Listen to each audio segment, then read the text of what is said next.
What's up, ladies and gentlemen? This is Muscle, and this is another Two Line Music Hut's Entertainment Report podcast. And today, we have a real special guest coming all the way from the other side of the pond. We're talking England. Right now, this man is on a wave. You know what kind of wave he's on? He's on an Afro wave. You know who we have in the building? We have Afrobeat in the building tonight. What's going on, my brother? That was an excellent intro. You like it?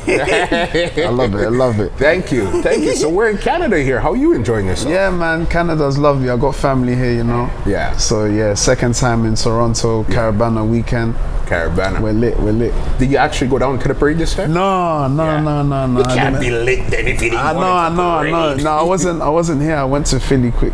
Okay. But I thought it was gonna be on the Sunday. Yeah. But that's when I realized it's just on the Saturday. So what did you like more? Your first time here, or your second time, or you're still figuring it out? But it's been a vibe both times. Yeah. Like this time I've been like talking to people, doing the interviews, whereas the first time I came was like, let me fly myself out here to push the record and push my brand. Yeah. So now I'm happy that people are recognizing it. Definitely, and I agree with that, because I did some research, and one thing I keep hearing you talk about is brand. Yeah. And I mean, how important is your brand to you when it comes to showcasing what you do? Yeah, your brand is what, the better the brand is, what's going to make people buy into you, or what's going to make people believe in what you're pushing. Yeah. So if your brand is like a disaster, no one's going to believe in your movement. You're going to try to push something, no one's going to even give you the time of day. You're right. So, you're 100% right. Yeah. All right, so let's get into the big song that even has you here right now. Yeah. We're talking about Joanna. That's what we call it over here, even though I know that's not the official name. What's the official name? No, it has two names. Yeah, I was being tactical with the name. Yeah. Okay, why two different names? So Drogba, he's a top football player, soccer from my origin country, Ivory Coast. Okay. So I mentioned his name to like represent where I'm from, let people know where I'm from, and it's also like a simile metaphor as to why is Joanna playing me like he plays the sport. Makes sense. Makes sense. So then that means all the names fit in all together. Exactly. Yeah. So I just thought, let me just chuck in both names. Yeah. Put Drogba name there because it's from my country. You know what I'm saying? And it worked. Yeah. All right. And how is that song right now? Because I know that song came out February 2018. 2018. Yeah. Last year. Yeah. And right now it seems to be really taken off on this side of the world, right? Yeah. So I always treated the song like a new song because I knew its potential. Yeah. So it started off in the UK, obviously, and then started to go to Europe, started to spread into the Middle East and stuff. Then then this year around February times when I saw traction in New York. So I literally went out there with my manager and PR diva. Did interviews here and there, and then New York is what kind of sparked the fire for it to go. For the North America side. Yeah, North America side. Makes sense, especially you're saying New York.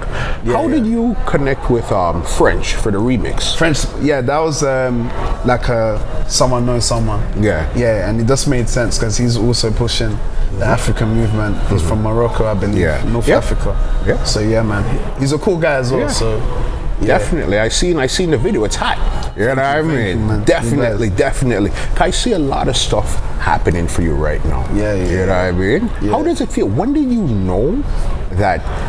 Where was the first indication that Joanna had some type of spark, and this is something you need to really start pushing? I kind of saw it from early. It was when Shaquille O'Neal, he DM'd me randomly and he told me he did a remix to the song, and this was like, this was early, like this was last year. Okay. So I thought, there's potential in America. Let me just tap into that. But it was social media was an indication as well, because I attached a dance challenge, a Drogba challenge, and when I was just seeing so many different, cultures, countries territories getting involved, I was like, okay, something. This is a global record. Yeah. Like, let me just keep pushing to the limit. And make something happen. Make it go as far as it can. Yeah. You know what I mean? And the thing with it, a lot of people don't realize that you're not a overnight sensation.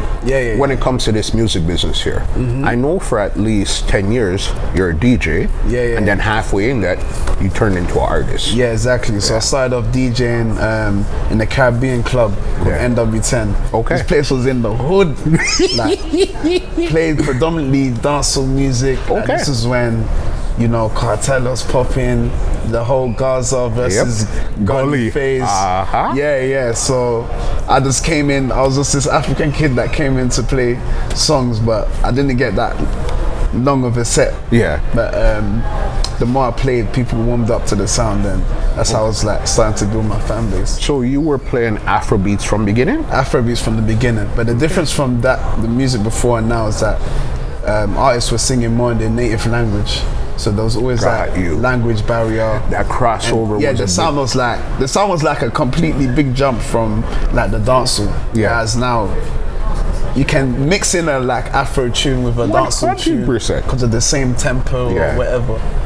So that was where. And where did the switch happen? Where they said, okay, opposed from singing native to singing in English or whatever the case was. Where did that switch really happen? Let's say that happened kind of like 5 years ago. Okay. In the UK, there was a few artists, Naira Marley, Timbo, to name a few, that were just blending like the UK rap, dancehall, and Afro together. And they kind of like sparked the fire and set this trend, and then more artists started to come and started to get more established as the years went on. That's good. That's good. So would you really say that UK is really the one responsible for the? That sounds, I don't know if that's the right word, but we're going to say it anyhow. Responsible for this Afrobeat invasion, especially on the North American side? I would say it helped it commercialize.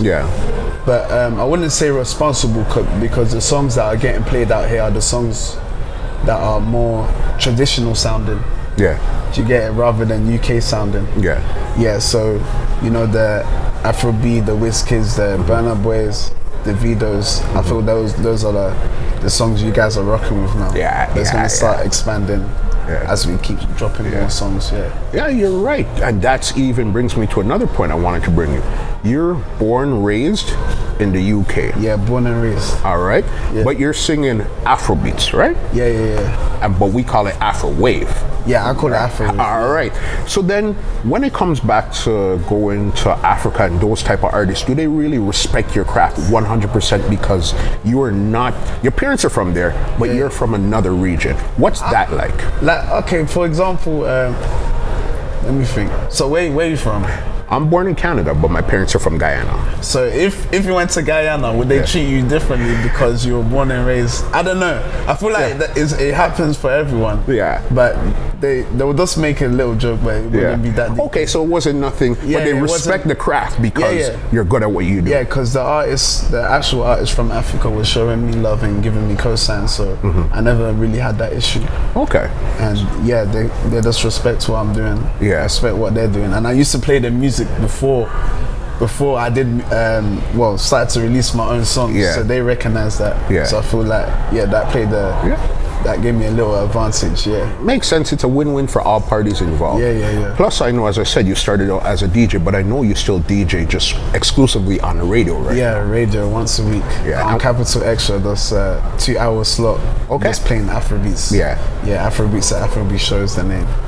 So what made you decide to continue with your show while you're getting all this success as an artist? I will call myself a gatekeeper and ambassador, so I always want to educate people on the sound. I just don't want to push what I'm doing. I want to push the whole package of Africa itself. Like what's going on there, the dancing, the food, whatever it is, the melanated women, everything to do with the music. So that's the show where I just showcase what we're about, man. That makes sense. Let me ask you this then: who has a better jollof rice, Nigeria or Ghana? You can't do this to me right now. Man, I like both of them, man. Okay. Like my close friends are either from Ghana or Nigeria. Yeah. So I like both of them. So if you had to give one 1% more than the other, just 1%. 1%. Just 1%. I'll say Ghana. I'll say Ghana. All right. I had more of it because one of my closest friends. All right. He's from Ghana, so yeah. Makes sense, you know what I mean? Yeah. What's the biggest difference between Ross and Afrobeat? Oh, Ross and Afrobeat. Oh, the biggest difference. Yeah. Ross is more reserved. Yeah. It's like quite in his own corner, just observing stuff. Whereas Afrobeat's like, I'm on stage. Let's go. Let's get it. Hennessy, you know what I'm saying? But yeah. That's a real difference between Ross and... Yeah, because I'm pretty sure you're surprised that I even know that your real name is Ross, like Rick Ross, but your stage name is Afrobeat. You know what I mean? Because a lot of times you would think that I'm just going to come here and talk about Joanna and stuff like that. Rate that song 100%, you know. But we like to get to know who we're speaking to also. You know what I mean? But Afrobeat's still similar to Ross, because I'll still take pictures with like everyone who asks for it. Like I wouldn't have security push people out of the way. Like I'll actually try to take as many pictures as possible in a party, although it can be long at times, but you're hustling, so you know what I mean, you make it happen. People want to see me, came out to see me, so there's a way of me thanking them just to take a makes sense little snap, you know. All right. I know right before you came to Canada you were in Jamaica. How was it? Hey, Jamaica. Special things, fresh food, you know. Had a video shoot, beautiful people, beautiful women. Which video shoot are we talking about? Oh, so I got a single with Busy Signal coming out this month, 16th of August. Go Dance. So joining the Afro scene with the dancehall scene, Ivory Coast to Jamaica, Africa, worldwide things. Yeah, definitely. And how did you even connect with Busy? Because while we were driving down here, I heard Busy with a song on actually the Joanna beat. Yeah. So he did a you know, he's like one of the best at remixing stuff. So he did that and thought, you know what? Let me get a song with him. So this was a song I was already sitting on, and I'm thinking I need the dancehall artist on it. So just join the dots, and he did the verse quick. Like I sent it to him. I think the next day I got his verse. So yeah, man, it was really that quick. Yeah, and I know before Busy, I think the first dancehall artist you connected with was Vybz Kartel. Yeah, Vybz Kartel, legend. So Dre Skull connected the dots for that one. I don't know how he did it. I'm not complaining. He made it happen. It was done. Yeah. No, that's big right there. Especially remember, you're playing his music now to actually having a song with him. What was that feeling like? Yo, it was crazy, man. Like I remember just being like such in shock. Like I was like, damn, this is mad. and he's responding on Instagram, crazy. Crazy. All right, I got a quick round. This is called the Rapid Facts. Okay, cool. I ask you some quick questions. You give me back some quick answers. Let's go. All right. Okay. What's the wallpaper on your phone? Wallpaper on my phone? It's just a random iPhone one of the world. All right. What's the last thing you Googled? Last thing I Googled? Damn. Pass, I can't remember. Okay. Are you a cooker or a cleaner? You know what? I've been abusing Uber Eats, so I'll say cleaner. Got you. Okay, so then this brings me to this. Fast food or home cooking? I prefer home cooking. Like fast food is because I don't have time. Or I'm just feeling a bit lazy. I got you. 90s dancehall or early 2000s dancehall? I like my 90s as well, you know? But that's a tough one. I can't answer that one. Okay. Maybe 2000s. Because I was like, I was around more that time. Fair enough. Okay, when it comes to Caribbean food, do you prefer curry goat or oxtail? Oxtail. Yeah. All right. But it has to be from the actual country. Because when I had fresh jerk chicken in Jamaica, I don't think I can have Caribbean food in any other country. Makes sense. So I need to have, if I have the Caribbean food, I have to go there. Yeah. Where was the last place you've been on vacation? Not work, strictly vacation. Vacation, Bahamas. Yeah. Bahamas, yeah. How was it out there? Yeah, it was nice, you know. Yeah. Nice, man. Okay. What's your favorite song of all times? My favorite Song of all time. Song. What's that? What song? What song do you like? What's your favorite song? Yeah. Song of all time. Just. Oh, that's a tough one. Yeah. Probably a Michael Jackson joint. Yeah. All right. Yeah. Favorite artist of all time? Say Tupac. Yeah. Tupac. Surprise. Yeah. Okay. Yeah. And I got one more here. When it comes to social media, do you prefer Instagram, Snapchat, or Facebook, and why? Instagram. I feel that is more entertaining. Yeah. Yeah, Instagram. I haven't logged into my Facebook in a while. Yeah. Snapchat's kind of dying out. Yeah. Yeah. Fair enough. All right, that was the end of the rapid facts. The floor is yours now. Anything you want to say, anything you want to big up, your time. So guys, Busy Signal Afrobeat Go Dance, produced by Team Salute, out 16th of August. Afro Wave 3, the album out end of September. This is the movement, Africa to the world. We got Muscle Man, you know what I'm saying? Big up. And where can they find you on Instagram? Yeah, Instagram, the search Afrobeat _ on all social platforms, and I'll be there. Afro, blessings. It's been amazing. Thank you so very much. Big up yourself and big up PR Diva for actually making this happen. Yeah, yeah. Big up PR Diva. All that good stuff. Well, ladies and gentlemen, this is Muscle, and this has been another Two Line Music Hut's Entertainment Report podcast, and we are out. This podcast is brought to you by www.twolinemusichut.com.